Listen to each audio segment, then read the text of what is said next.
and welcome back to Girl Talk. We are filming on site at Cambridge Winery here in Cambridge, Wisconsin.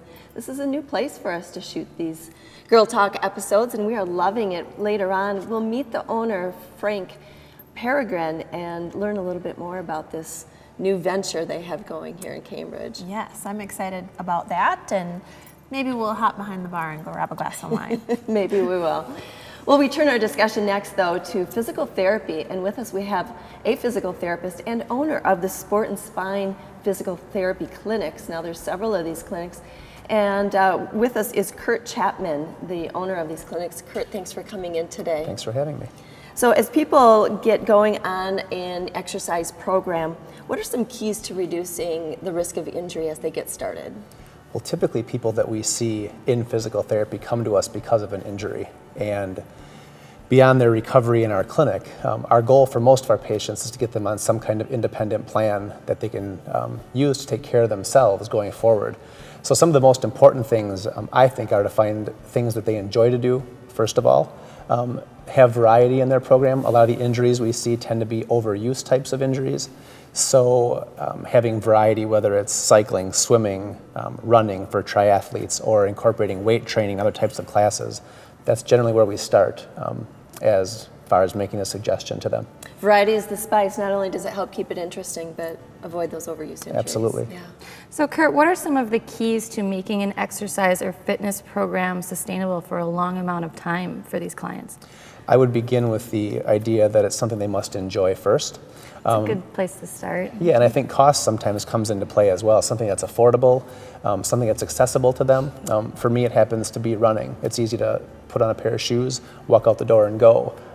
It's easy to fit into a busy schedule, and I think trying to make it work and family friendly is a helpful element too. Sure. Yeah, I like that you're talking about a busy schedule, because so many of us have really busy schedules, and I think that's oftentimes a hindrance to people, and or an excuse, whatever you want to call it, to working out and not being able to get that physical exercise. So give us some pointers if there are time restraints, equipment restraints. You mentioned running. I think that's a great one, of how we can maximize our benefits of exercise under some restraints like that.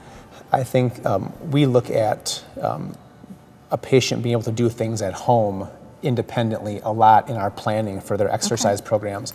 And we use all types of things that are inexpensive, from physio balls to suspension strap systems, free weights. I think my belief is that the most important resistance that we work with day to day is our body weight. So a person can do a ton of body weight things that work on core strengthening, leg strengthening, and balance, because balance also declines as we age. And that's completely free. And you don't need equipment anywhere. Right. Absolutely. No, and I like that even the equipment that you did mention are relatively space saving. You don't have to have a whole exercise room, and aren't real expensive items too. So some good options. Right, and being able to sustain a program. You can't lose weight in a day. You can't get strong in a day. So having something that is sustainable is great and desirable. With regard to running, are there specific things that people can do to avoid the overuse? I know some people, you get all excited about a new program and then you do overdo it, or maybe it's your only thing, your main thing. Like you said, it's so easy to just put on your shoes, so that's your go-to.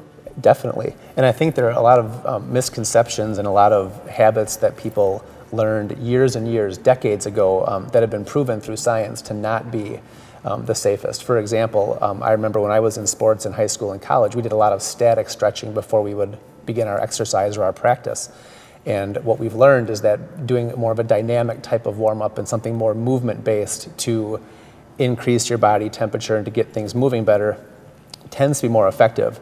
Another simple thing to keep in mind is to start something gradually. I think, as you stated, a lot of people get excited about starting something and they do too much too soon, and that is a recipe for injury. And we just have a little bit of time left, so I want to make sure that we talk about this really quick before we go. For folks at home who have a variety of reasons that they might use a physical therapist, what do you think is the best way to access those services? Now, you have many clinics, you mentioned before we started. We have 6 locations in southeast and south central Wisconsin. And the beauty of it is, in the state of Wisconsin, people can access physical therapy directly. So you don't need a physician referral in most cases.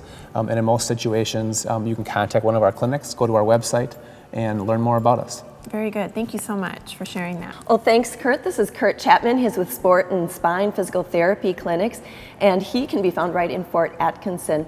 We'll be back with more Girl Talk right after this, meeting the folks at Cambridge Winery.